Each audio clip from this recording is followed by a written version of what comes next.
Well, they're both pretty closely related, but they're different in a couple of key ways.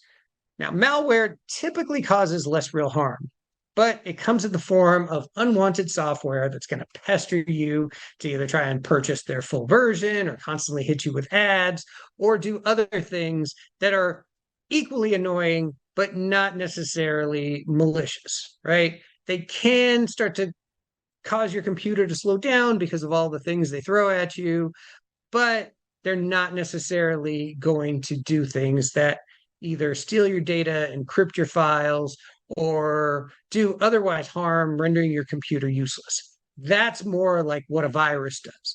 A virus comes into your system, not just trying to scam you, but do some real harm or really extract a large sum of money from you, either by using your computer as a zombie bot, meaning like it'll be used to attack much larger websites under the control of these hackers.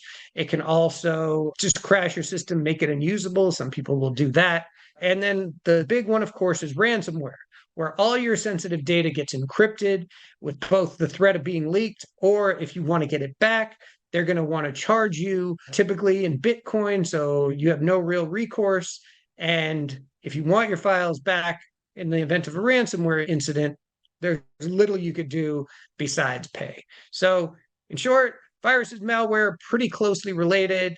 Malware is just going to try to be annoying and get you to buy some of their unnecessary stuff, whereas viruses are going to go out and try to create some real harm on your system. So, you should be careful of both, be smart, be diligent, and stay safe out there.